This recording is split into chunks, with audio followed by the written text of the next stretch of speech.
посвящается 90-летию Бауржан Момышулы. Талантливый человек, легенда, проявивший себя в разных сферах. В 1936 году показал, что может быть прекрасным финансистом, проработав консультантом в промышленном банке. В начале Великой Отечественной войны в округе начала формироваться 316-я стрелковая дивизия под командованием генерал-майора Панфилова. В конце июня старший лейтенант Бауржан Момышулы был назначен у нее командиром батальона. После завершения формирования в Алма-Ате в конце августа убыл с дивизией на фронт.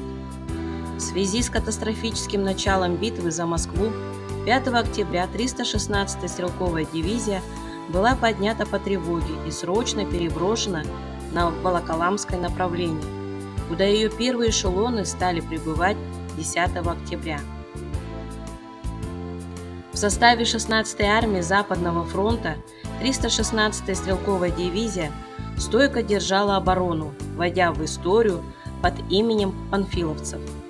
Старший лейтенант Момышулы при обороне Москвы участвовал в 27 боях. Да, комбат Бауржан Момышулы был великим мастером организации одного из самых тяжелых боевых действий – выход из боя и отход. За беспримерный и массовый героизм личного состава приказом Народного комиссара обороны СССР от 8 ноября 1941 года дивизии было присвоено гвардейское звание, в котором воевал Бауржан Момышулы, стал 19-м гвардейским стрелковым полком. Во время второго генерального наступления вермахта на Москву с 16 по 18 ноября 1941 года батальон старшего лейтенанта Бауржана Момышулы в отрыве от дивизии героически сражался на Волоколамском шоссе у деревни Матрёнино. Умелое руководство комбата позволило на 3 дня задержать немцев на данном рубеже, после чего старший лейтенант Момышулы вывел батальон из окружения боеспособным. Героический боевой путь батальона под командованием Бауржана Момышулы описан в художественной исторической книге Александра Бека «Волоколамское шоссе». Его командирские способности были замечены, и в конце ноября он был назначен командиром полка, лично командармом 16-й армии Рокоссовским. В ходе боя в деревне Дубровка Московской области был ранен. В боях за станцию населенный пункт Крюково 5 декабря 1941 года в этих боях получил новое ранение, но продолжал командовать полком до 7 декабря.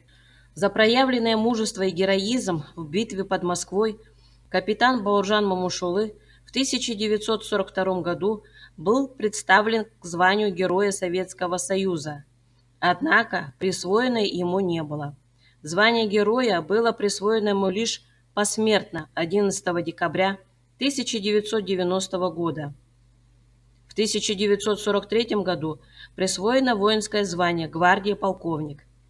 В декабре 1944 года окончил курсы усовершенствования офицерского состава при Высшей военной академии имени Ворошилова. С 28 января 1945 года и до конца войны непрерывно исполнял должность командира 9-й гвардейской стрелковой дивизии. С ноября 1950 года старший преподаватель кафедры общей тактики и оперативного искусства военной академии тыла и снабжения советской армии имени Молотова. В декабре 1955 года в звании полковника был уволен в запас. Вернулся в Алма-Ату, где полностью посвятил себя литературному труду.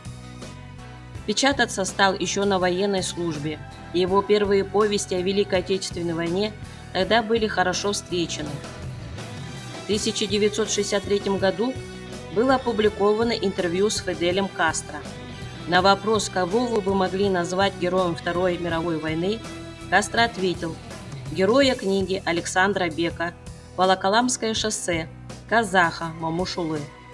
Вскоре Бауржан Момышулы был приглашен личным гостем министра обороны Кубы Рауля Кастро.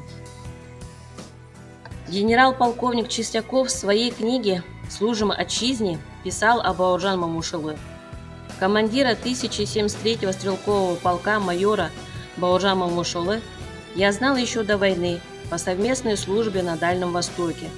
Это был молодой командир, казах по национальности, с крутым и упрямым характером и красивой внешностью.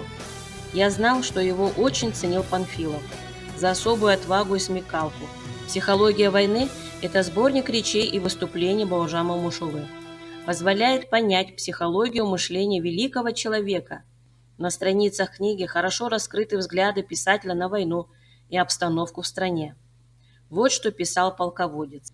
«Война частная и временная, но самое критическое явление в жизни человека. Оно на долгие годы решает судьбу его родины, судьбу его народа». Стоит прочитать эти строки, чтобы погрузиться в историю и лучше понять жизнь того времени. Вот таким великим человеком был наш соотечественник Бауржан Мамушылы. Человек сильной воли, непростого характера, веры в светлое будущее.